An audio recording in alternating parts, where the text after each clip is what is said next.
episode of Art Games. Today we're going to be talking about the medieval era units of Civilization 5.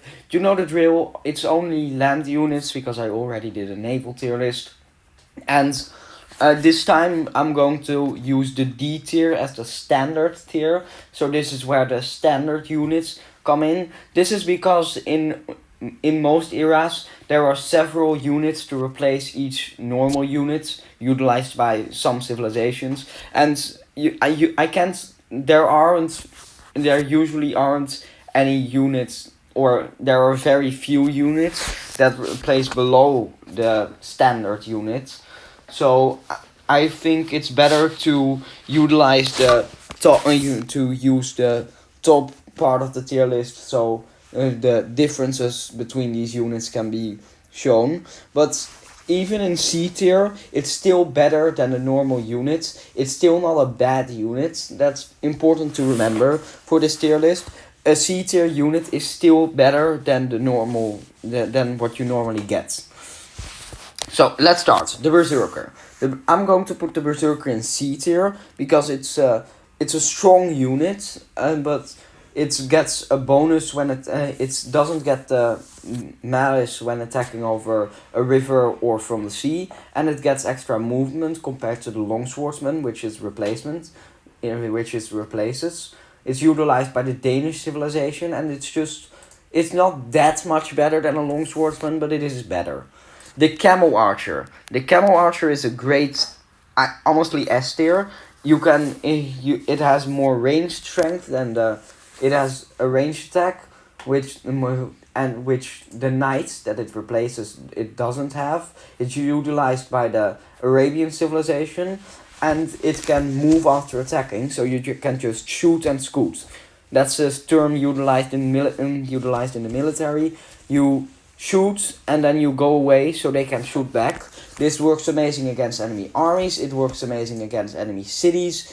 There's basically nothing in the medieval era that's capable of outperforming the Camel Archer. The Shukonu. The Shukonu has slightly less combat strength than the unit it replaces, which is the Crossbowman. However, that is misleading since it can attack twice in a turn. So even though each attack has slightly less combat strength, it shoots two of them. That's just so incredibly OP that it can only be countered by units which you quite literally can't hit because it just keeps walking away, which is the Camel Archer. So Shukonu A tier. It's a great unit, just not on the same level of the Camel Archer. The Crossbowman. The Crossbowman is... I'm going to put it in D tier. I said it before, this is the standard for normal units. It's not it's not exceptional for units. It's just a good ranged unit. Nothing more, nothing less. Iwacha. I think the Iwacha is another A tier, because it's utilized by Korea, so you'll usually have attack advantage.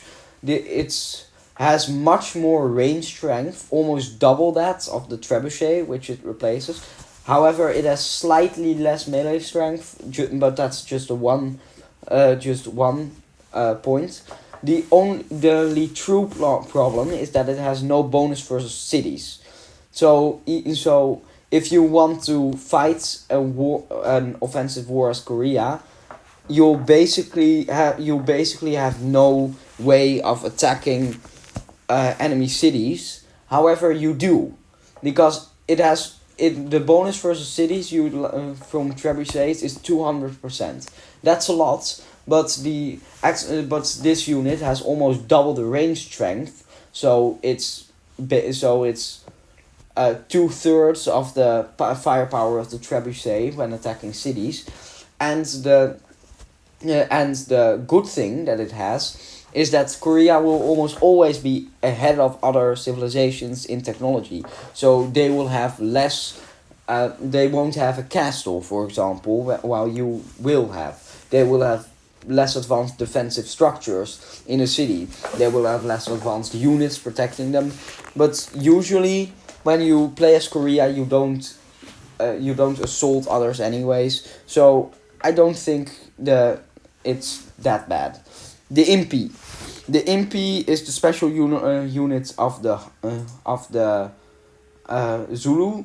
It replaces the pikeman, and it has a spear throw before engaging in melee, which is basically just the first strike ability. It happens before any other combat, and it has plus 25% strength against gunpowder units, which is alright, but it's not exceptional because because gunpowder units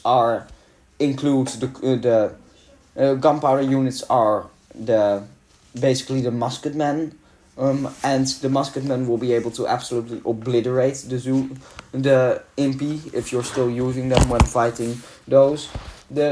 However, the spear throw ability is nice because it allows them to get double experience from combat. 1 spear throw, 1 melee. It allows them to outperform the pikemen, and it allows them to attack naval units if they're placed close enough to shore. I found this out recently. You can attack a melee naval units right next to the shore with an Impi, which is, I mean, it's obviously not made to attack naval units, but if someone happens to be bombarding you with a galleass, then it's a good counter. The Keshik. The Keshik is a nice unit utilized by Mongolia. It's basically like the Camo Archer, except it also gets the Quick Study promotion and the Great Generals 1 promotion. It has slightly less range strength, but 1 extra movement. So I'm going to put it in S tier. It's basically the same. Some stats are higher, some stats are lower, but they're both incredibly OP. Knights. Well, nothing much to say about it. It's the regular unit. That everyone will have, and it's not that great. I mean, when compared with the other units on this list, it's not that great. However, you will have to use these because there is so much dangerous cavalry that any army consisting just of crossbowmen or pikemen will just get picked off from a distance. There are so much cavalry that can shoot at a distance. There are units with with a range of 3, so you really need these guys. What's also interesting about the Chukonu, going back a bit, is that the double attack promotion remains on the units. So even though they might not be the best in the medieval era, you will eventually have machine guns and Gatling guns that can attack twice in a turn without the reduced firepower. So that's obviously incredibly overpowered, and you should build Chukonus as China even if you're not planning to go to war now, it's just for later. The Landsknecht. The Landsknecht something, that's honestly an F tier. You can only buy it once you've gotten a certain tradition, and even when you've gotten that tradition, you can't produce it, you have to buy it. So that's not always available. It replaces the pikeman, well, not really replaces, because it's you can utilize both together, and it has no movement cost to pillage and the city plunder ability. However, the way you have to get it is so tedious that I wouldn't consider it worth it, unless you just happen to be playing a civilization that focuses on gold a lot. So then it's a good unit. The Longbowmen. That's another S tier. While the Longbowmen can't shoot and scoot like the Keshik or Camo Archer, it does have a 3 tau range. For reference, the earliest normal unit that gets a 3 tau range is the artillery in the modern era. It's just so insane. The +1 range is so strong. In fact, it's the only thing that can counter Keshiks or Camo Archers, because you'll still be able to shoot them even after they shoot and scoot because of the extra range. These things are insanely overpowered. They can be used to grind a city down. They can be used to grind armies down, and there's very little your opponent can do about this without good cavalry of their own. Longswordsmen. just a D tier, not exceptional, not great, but also not bad. It's still, keep in mind, the D tier is basically just regular units, so they're still not bad. They're just not great.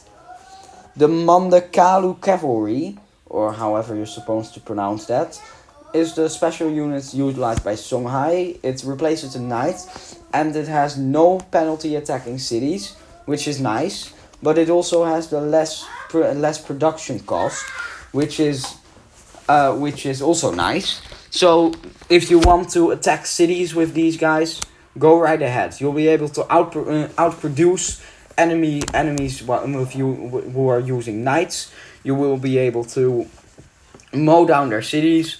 But to be honest, I mean these blitzkrieg or lightning attacks, they are nice, but against well fortified cities who also have one or two units nearby them, it won't really work, because they'll if they have ranged units in the city, they'll be able to shoot you twice a turn. If they have anti-cavalry units outside of the city, they'll be able to stab you.